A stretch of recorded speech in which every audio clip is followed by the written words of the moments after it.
नमस्कार विद्यार्थी मित्रांनो, Jeevan sir math and reasoning academy या यूट्यूब चॅनलवर आपले सहर्ष स्वागत आहे.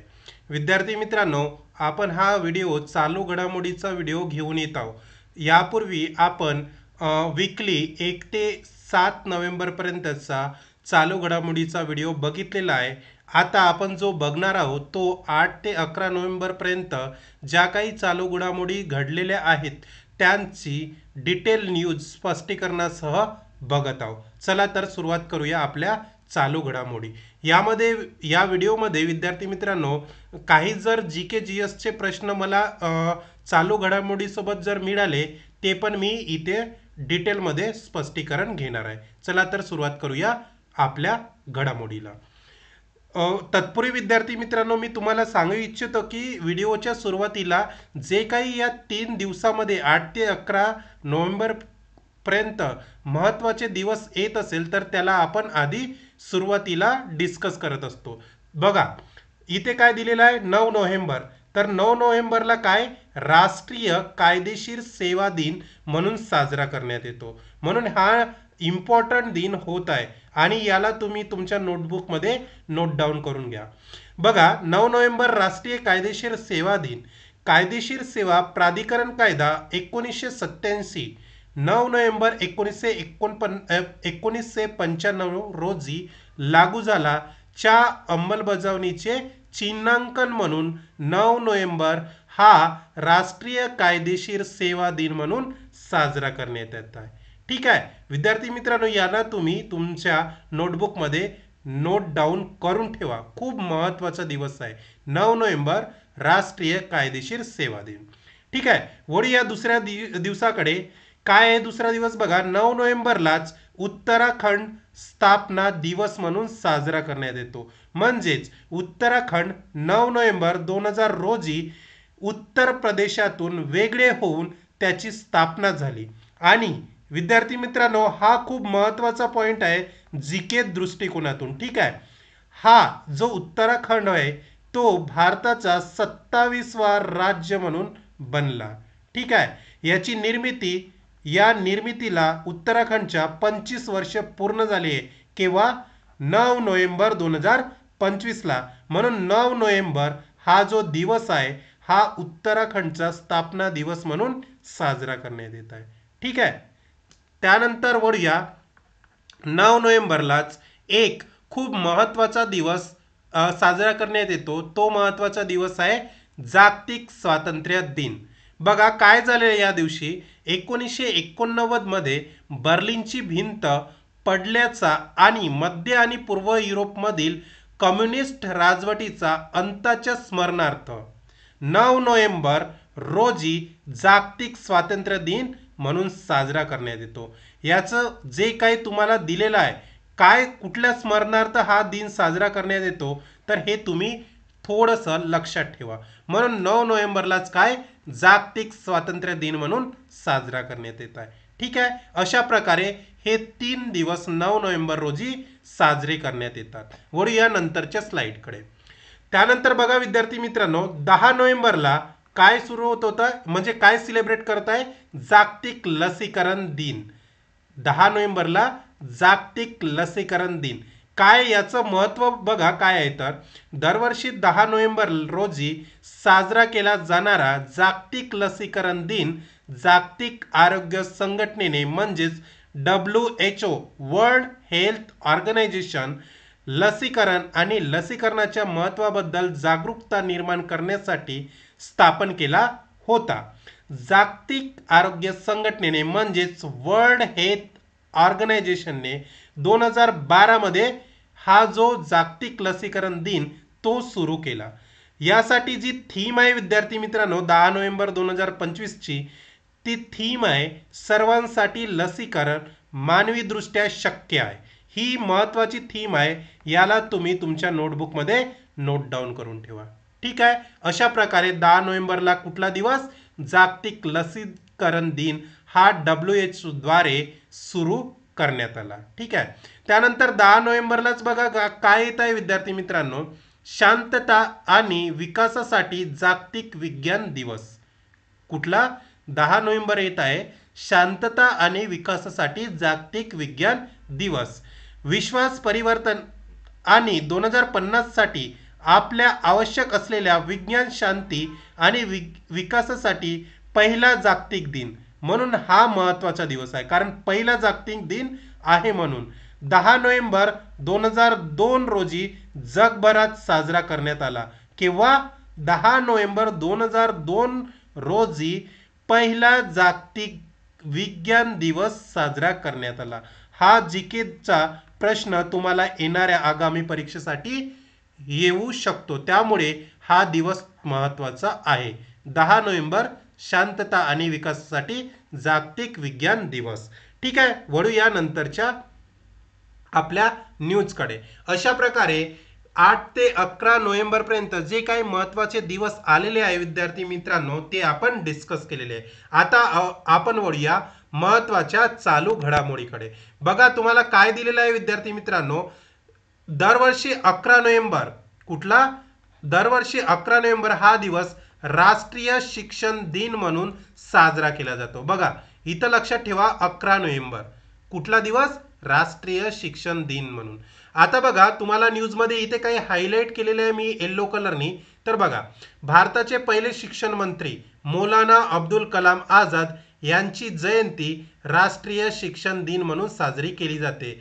बघा तुम्हाला विचारल्या जाईल की 11 नोव्हेंबर हा राष्ट्रीय शिक्षण दिन कोणाची जयंती म्हणून साजरा करण्यात येतो, तर कुणाची जयंती, पहिले शिक्षण मंत्री मौलाना अब्दुल कलाम आझाद यांची जयंती म्हणून 11 नोव्हेंबर दरवर्षी हा राष्ट्रीय शिक्षण दिन म्हणून साजरा करण्यात येतो. बस एवढंच लक्षात ठेवायचं आहे तुम्हाला, हे आहे या दिवसाचं इम्पॉर्टंट. ठीक आहे, वळूया नंतरच्या स्लाइडकडे. बघा आता इथून डिटेल न्यूज आपली सुरुवात होत आहे. बालोद हा कुठे येत आहे, छत्तीसगड राज्यामध्ये. हा देशातील पहिला बालविवाह मुक्त जिल्हा बनलेला आहे. कुठला, बालोद छत्तीसगड मध्ये आहे. हा देशातील पहिला असल्यामुळे खूप महत्वाचा ठरणार आहे. बालविवाह मुक्त जिल्हा बनलेला आहे. बघा याच्यामध्ये थोडं डिटेल बघू. राज्य सरकारने याची घोषणा केली. कुठल्या राज्य सरकारने, छत्तीसगड या राज्य सरकारने. सर्व 436 ग्रामपंचायती आणि 9 शहरी स्थानिक स्वराज्य संस्थांना औपचारिक प्रमाणपत्र दिले आहे. गेल्या 2 वर्षात बालोद जिल्ह्यात बालविवाहाचे एकही प्रकरण नाही, त्यामुळे बालोद छत्तीसगड हा देशातील पहिला बालविवाह मुक्त जिल्हा बनलेला आहे. ठीक आहे, आता बघू आपण जीके, म्हणजे जो आपल्याला छत्तीसगड राज्याबद्दल माहिती असायला पाहिजे. बघा राजधानी काय छत्तीसगडची, रायपूर. स्थापना कधी झाली, 1 नोव्हेंबर 2000 रोजी, म्हणजे या राज्याला एमपी मधून वेगळे करण्यात आले. याचे सध्याचे मुख्यमंत्री कोण आहे, विष्णुदेव साई. राज्यपाल कोण आहे, रामेन डेका. यामध्ये विधानसभाची सीट आहे, जागा आहेत त्या 90 जागा आहे, आणि लोकसभाचा 11 आणि राज्यसभेच्या 5 प्रत्येकी जागा आपल्याला दिसून येत आहे. हा झाला तुम्हाला जीके बद्दलची माहिती. ठीक आहे, बालोद छत्तीसगड हे लक्षात ठेवा. त्यानंतर बघा दुसरी न्यूज आपल्याला दिलेली आहे. ट्रायबल जीनोम सिक्वेन्सिंग प्रोजेक्ट सुरू करणारे गुजरात हे देशातील पहिले राज्य बनलेले आहे. कुठले, गुजरात. काय झालं गुजरात राज्यात, ट्रायबल जीनोम सिक्वेन्सिंग प्रोजेक्ट हा सुरू झालेला आहे, आणि हा देशातील पहिले राज्य आहे. कुठला, गुजरात. याला स्टार मार्क करून ठेवा विद्यार्थी मित्रांनो. ठीक आहे, या प्रोजेक्टचा उद्देश काय आहे, कुठल्या, ट्रायबल जीनोम सिक्वेन्सिंग प्रोजेक्टचा, तर आदिवासी समुदायामध्ये आढळणारे आजार समजून घेणे आणि चांगले उपचार प्रदान करणे हा या प्रोजेक्टचा काय आहे, उद्देश आहे. कुठल्या, आदिवासी समुदायामध्ये. त्यानंतर गुजरातमधील 17 जिल्ह्यातील 2000 आदिवासी व्यक्तींच्या जीनोमचे अनुक्रमण करेल. गुजरात बायोटेक्नॉलॉजी रिसर्च सेंटरद्वारे राबवण्यात येणार आहे. कुठला, हा जो ट्रायबल जीनोम सिक्वेन्सिंग प्रोजेक्ट आहे तो. हा प्रकल्प 2025 ते 2026 च्या गुजरात राज्य बजेटमध्ये मंजूर करण्यात आलाय. जो काही बजेट बसलेला आहे गुजरात राज्याचा कुठला 2025 ते 26 या बजेटमध्ये हा प्रोजेक्ट मंजूर करण्यात आलेला आहे. सध्याचे गुजरातचे मुख्यमंत्री कोण आहे? भूपेंद्रभाई पटेल. हे लक्षात ठेवा विद्यार्थी मित्रांनो. गुजरातचे राज्यपाल आचार्य देवव्रत आणि हेच सध्याचे आपले महाराष्ट्राचे काय आहे? राज्यपाल आहे. कारण यांना दोन्ही राज्याचा कारभार सध्या सोपवलेला आहे आचार्य देवव्रत यांना. कारण आपले जे महाराष्ट्राचे कोण होते राज्यपाल ते आता काय झालेले आहे? काय झालेले आहे ते तुम्ही मला काय कमेंट्स मध्ये सांगा की आपले जे महाराष्ट्राचे कोण होते राज्यपाल ते काय आहेत सध्याचे. ठीक आहे, तर तुम्ही याचं उत्तर मला माझ्या व्हिडिओच्या कमेंट्स बॉक्समध्ये लिहायचं आहे. त्यानंतर बघा गुजरातमध्ये विधानसभेच्या जागा आहे 182, राज्यसभेच्या 11 जागा आणि लोकसभेच्या 26 जागा प्रत्येकी गुजरात राज्यामध्ये आपल्याला दिसून येत आहे. ठीक आहे, ही झाली गुजरात बद्दलची माहिती. ठीक आहे, वळूया नंतरच्या आपल्या स्लाइडकडे. त्यानंतर बघा विद्यार्थी मित्रांनो, नंतरची स्लाइड काय आहे? खूप महत्वाची ही आपली स्लाइड आहे. काय दिलं आहे बघा?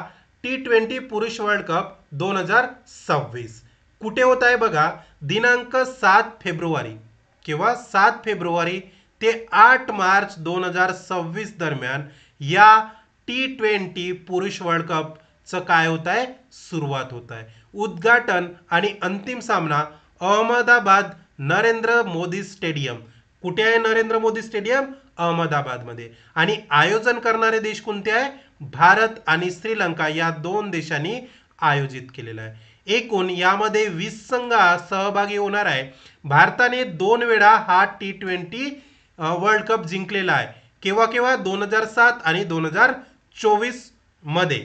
वेस्ट इंडिज, इंग्लंड आणि भारत यांनी 2 वेळा हा जो पुरुष वर्ल्ड कप आहे T20चा तो जिंकलेला आहे.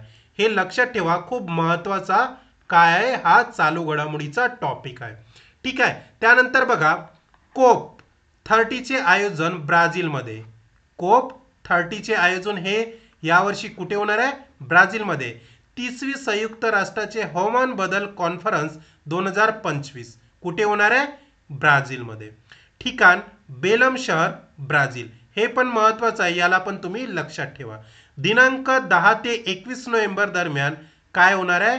या कोपचं काय होणार आहे? आयोजन होणार आहे.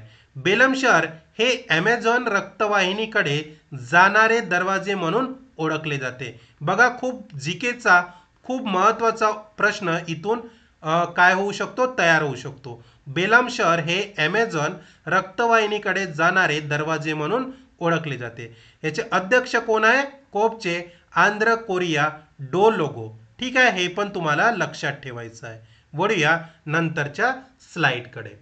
बघा आपण काय करत आहोत विद्यार्थी मित्रांनो, जे काही 8 ते 11 नोव्हेंबर पर्यंत आपला जो काही व्हिडिओ आहे त्या व्हिडिओमध्ये आपण सगळंच घेत आहे.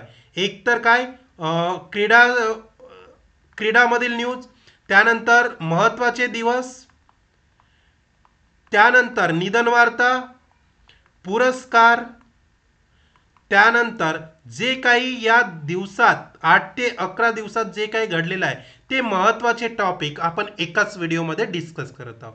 आता जो हा टॉपिक आहे हा निधन वार्ताचा टॉपिक आहे बघा. आणि हा खूप महत्त्वाचा टॉपिक तुम्हाला येणाऱ्या एक्झाममध्ये विचारला जाऊ शकतो, कारण हा टॉपिकच असा आहे. काय आहे बघा? DNA संरचना शोधणारे जेम्स डी वॉटसन यांचे निधन झालेले आहे. कोणाचे? DNA संरचना शोधणारे जेम्स डी वॉटसन यांचे निधन झालेले आहे. कधी झाले बघा?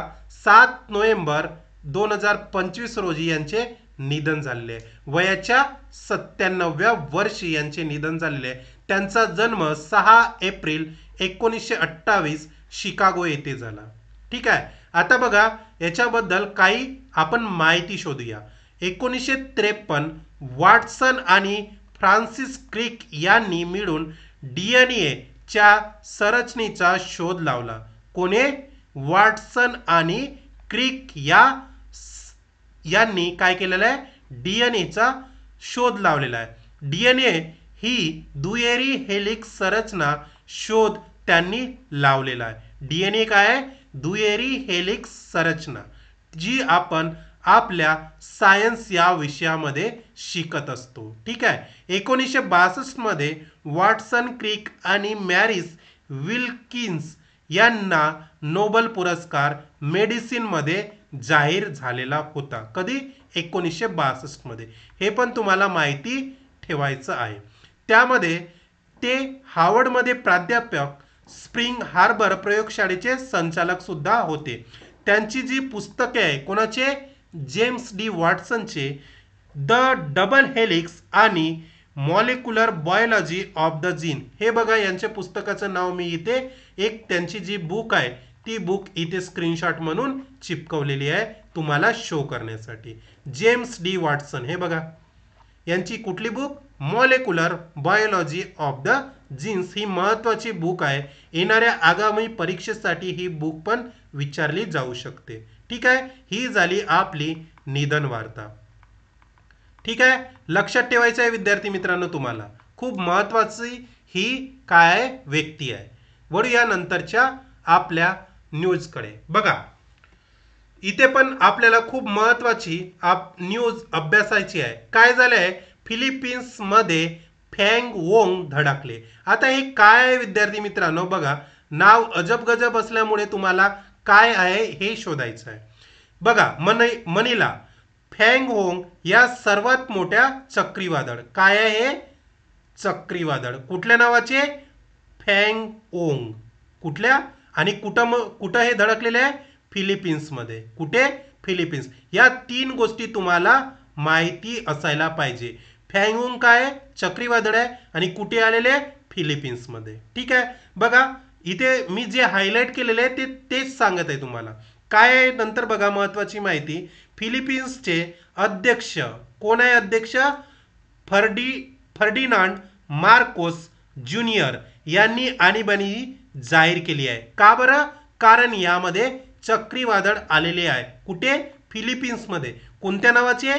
फँग वोंग नावाचे चक्रीवादळ फिलिपिन्स मध्ये आलेले आहे। ही खूप महत्वाची न्यूज आहे। ठीक आहे, याला पण तुम्ही तुमच्या नोटबुक मध्ये नोट डाऊन करून ठेवा। त्यानंतर बघा जो फुटबॉलचा खेळाडू आहे, कोण? सुनील छेत्री याने फुटबॉलला अलविदा केलेला आहे, म्हणजे निवृत्तीची घोषणा जाहीर केलेली आहे। ठीक आहे। बघा भारतीय फुटबॉल संघाचा माजी कर्णधार कोण? स्टार स्ट्रायकर सुनील छेत्री याने भारतीय FFC आशिया कप 2027 च्या पात्रता फेरीतून बाहेर पडल्यानंतर आपली अलविदा म्हणजे काय केलेली आहे? निवृत्तीची घोषणा केलेली आहे। बघा त्याच्याबद्दल थोडंसं इथे काही माहिती दिलेली आहे, ते मी माहिती तुम्हाला सांगू इच्छितो। 157 आंतरराष्ट्रीय फुटबॉल सामन्यात 95 गोल केले आहेत। त्याने यापूर्वी 2024 मध्ये कोलकाताच्या सॉल्ट लेक स्टेडियमवर निरोप समारंभाच्या सामन्यानंतर आंतरराष्ट्रीय फुटबॉलमधून निवृत्ती जाहीर केलेली आहे। तत्कालीन मुख्य प्रशिक्षक कोण आहे फुटबॉलचे? मनीलो मार्केस यांच्या विनंतीवरून तो FFS आशियाई कप 2027 च्या पात्रता सामन्यासाठी पुन्हा संघात परतला होता आणि त्यानंतर त्याने कोणे? सुनील छेत्रीने फुटबॉलला अलविदा म्हटलेला आहे, म्हणजे निवृत्तीची घोषणा केलेली आहे। ठीक आहे, ही पण महत्वाची न्यूज आहे। वळूया नंतरच्या स्लाइडकडे। हे बघा हे सगळं खेळाशी म्हणजे क्रीडा संदर्भात न्यूज आहे। शीतल देवीचा नवीन विक्रम। आता कोण आहे शीतल देवी? पहिली काय? दिव्यांग आहे। पहिली दिव्यांग काय? बघा जन्मता हात नसलेली पॅरा तिरंदाजी। कोणत्या खेळाशी? पॅरा तिरंदाजी खेळाशी कोण? शीतल देवी ही काय कनेक्ट आहे। तर आपल्याला प्रश्न असं विचारू शकतो, शीतल देवी ही कुठल्या खेळासोबत संबंधित आहे? तर कुठल्या? पॅरा तिरंदाज या खेळासोबत ती संबंधित आहे। बघा तिने ऐतिहासिक कामगिरी केलेली आहे। मी जेवढं इथं हे केलेलं आहे, हायलाइट्स केलेलं आहे, ते तुम्हाला वाचायचं आहे। जम्मू काश्मीरची आहे हे कोण? शीतल देवी। 18 वर्षीय तिरंदाज शीतलने सोनीपत येथे झालेल्या 4 दिवसीय राष्ट्रीय निवड चाचणीमध्ये 3रे स्थान पटकावलेले आहे। कुठली आहे ही पण लक्षात ठेवा, ती कुठल्या स्टेटची आहे, राज्याची आहे, तुम्हाला विचारू शकते. ठीक आहे. त्यानंतर बघा हा पण खूप महत्वाचा काय आहे चालू घडामोडीचा टॉपिक आहे. राहुल भारताचा 91वा ग्रँड मास्टर. बघा भारतीय बुद्धिबळपटू राहुल व्ही एस नाव लक्षात ठेवायचं आहे विद्यार्थी मित्रांनो. हा भारताचा 91वा ग्रँड मास्टर बनला आहे. ठीक आहे. 21 वर्षाचा खेळाडू आहे आणि हा कुठल्या खेळाशी संबंधित आहे? बुद्धिबळ. बस एवढं तुम्हाला लक्षात ठेवायचं आहे. ठीक आहे. त्यानंतर बघा ही पण क्रीडा संदर्भात एक न्यूज आहे. नोवाक जोकोविचने कारकिर्दीतील 101वा एटीपी टूर लेवल किताब जिंकलेला आहे. आता बघा काय याची माहिती डिटेल आपण इथे अभ्यासणार आहोत. 8 नोव्हेंबर 2025 दिनांक स्पर्धा वांडा फार्मास्युटिकल्स हेलेनिक चॅम्पियनशिप एटीपी 250 म्हणजे 250. इटलीचा लोरेंझो मुसेटीचा पराभव कोणी केला आहे? नोवाक जोकोविचने केलेला आहे. ओपन एरामध्ये सर्वाधिक किताब जिंकणाऱ्या खेळाडूंमध्ये तिसरं स्थान मिळवलेले आहे. ठीक आहे. हे बघा बाकीचे तुम्हाला दिलेले आहे. नोवाक जोकोविचचं तिसरं स्थान. जोकोविचने हार्ड कोर्टवर 72वा किताब जिंकून रॉजर फेडररचा विक्रम मोडलेला आहे. ही पण तुम्हाला विचारू शकतो कोणाचा विक्रम मोडलेला आहे? रॉजर फेडररचा. नोवाक जोकोविच 38 वर्ष आणि 5 महिने या वयात म्हणजे एटीपी टूर किताब जिंकणारा सर्वात वयस्कर खेळाडू ठरलेला आहे. त्यामुळे ही न्यूज इम्पॉर्टंट आहे. ठीक आहे. अशा प्रकारे ही क्रीडा संदर्भात आपण न्यूज बघितलेली आहे. वळूया नंतरच्या स्लाइडकडे. बघा इथे पण बघा पुरस्कार. आता आपण पुरस्कारावर आलेलो आहे. ठीक आहे. एज्युकेट गर्ल्सला मॅग्सेसेस पुरस्कार प्रदान. आता एज्युकेट गर्ल्स काय आहे रे? ही काय आहे? एनजीओ आहे. काय आहे? एनजीओ नॉन ग्रँटेड काय आहे? संस्था आहे, ऑर्गनायझेशन. बघा एज्युकेट गर्ल्स या स्वयंसेवी संस्थेला शुक्रवारी रॅमन मॅगसेस पुरस्काराने सन्मानित केले आहे. आता बघा या संस्थेचे संस्थापक हे महत्वाचं आहे. कोण आहे? सफीना हुसेन यांनी हा पुरस्कार स्वीकारलेला आहे. यामध्ये बघा यामध्ये काय केलेलं जातं? मुलींना शिक्षणाची संधी दिलेली जाते, संधी उपलब्ध करून दिली जाते. त्यामुळे एज्युकेट गर्ल्स या एनजीओला रमन मॅगसेस पुरस्काराने काय केलं आहे? प्रदान करण्यात आलं आहे. आणि याच्या संस्थापकेचं नाव तुम्हाला लक्षात ठेवायचं आहे. कोण आहे संस्थापक? सफीना हुसेन. ठीक आहे. ही झाली काय? पुरस्कारा संदर्भात न्यूज. त्यानंतर पुन्हा बघा इथे एक निधन वार्ता आपल्याला दिसत आहे. एकनाथ चिटणीस अवकाश विज्ञानातील भारतीय आत्मा. काय झालेले बघा भारतीय अवकाश संशोधन संस्था अर्थात इस्रोच्या जडणघडणीत मोलाची भूमिका बजावणारे ज्येष्ठ शास्त्रज्ञ डॉक्टर चिटणीस यांचे अलीकडे 22 ऑक्टोबर वयाच्या 100व्या वर्षी निधन झालेले आहे. ठीक आहे. कोण होते हे? कोण होते? कोण होते विद्यार्थी मित्रांनो? शास्त्रज्ञ होते. ते सध्या काय झालेले आहे? मृत्यू पावलेले आहे. ठीक आहे. एकनाथ चिटणीस हे लक्षात ठेवायचं आहे नाव. आणि कुठे? इस्रोच्या जडणघडणीत त्यांची मोलाची भूमिका होती. ठीक आहे. हे शास्त्रज्ञ होते हे लक्षात ठेवायचं आहे. इस्रोमध्ये त्यांनी खूप महत्वाची भूमिका पार पाडलेली आहे आणि यांचं 100व्या वर्षी निधन झालेलं आहे. बस एवढीच न्यूज आहे. ठीक आहे. वळूया नंतरच्या स्लाइडकडे. बघा अरुणाचल प्रदेशातील जैवविविधतेचा उत्सव साजरा करण्यासाठी नामदबा फुलपाखरू महोत्सव. कुठे? अरुणाचल प्रदेशमध्ये कुठला महोत्सव सुरू झालेला आहे? नामदबा फुलपाखरू महोत्सव. ठीक आहे. हे इथे न्यूज दिलेली आहे. हे तुम्हाला काय करायचे आहे? रीड करायचे आहे. ठीक आहे. मी हेडलाईन तुम्हाला सांगत आहे. त्यानंतर बघा व्हाईस ॲडमिरल अनिल जग्गी यांनी राष्ट्रीय संरक्षण अकादमीच्या एनडीए कमांडंट म्हणून पदभार स्वीकारलेला आहे. ठीक आहे. कोणी? अनिल जग्गी यांनी. ठीक आहे. हे महत्वाचं आहे. ठीक आहे. बाकी तुम्हाला इथे दिलेलं आहे ते तुम्ही वाचून घ्यायचं आहे विद्यार्थी मित्रांनो. ठीक आहे. वळूया नंतरच्या न्यूजकडे. बघा ही आपली शेवटची न्यूज आहे विद्यार्थी मित्रांनो. बघा काय आहे? महाराष्ट्र राज्य बॉक्सिंग असोसिएशनच्या अध्यक्षपदी प्रवीण दरेकर यांची निवड झालेली आहे. केव्हा झाली निवडणूक? 9 नोव्हेंबर 2025. आणि ही कुठे पार पडली? वरळी मुंबई येथे निवडणूक पार पडलेली आहे. यामध्ये प्रवीण दरेकर यांचा विजय झालेला आहे आणि पराभूत कोण झालेले आहे? रणजित सावरकर हे काय झालेले आहे? पराभूत झालेले आहे. हे तुम्हाला लक्षात ठेवायचं आहे. महाराष्ट्र राज्य बॉक्सिंग असोसिएशनच्या अध्यक्षपदी प्रवीण दरेकर यांची निवड झालेली आहे. ठीक आहे विद्यार्थी मित्रांनो, तर अशा प्रकारे जे काही आपण न्यूज बघितलेली होती त्या न्यूज म्हणजे चालू घडामोडी हा आपला 8 ते 11 नोव्हेंबर पर्यंतचा व्हिडिओ मी घेऊन आलेलो होतो विद्यार्थी मित्रांनो.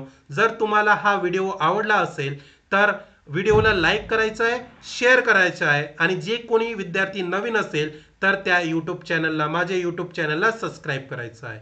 आणि तुम्हाला चालू घडामोडी जीके जीएस आणि मराठी व्याकरणचे प्रश्न सोडवायचे असेल तर या व्हॉट्सअप ग्रुपला तुम्हाला काय करायचं आहे?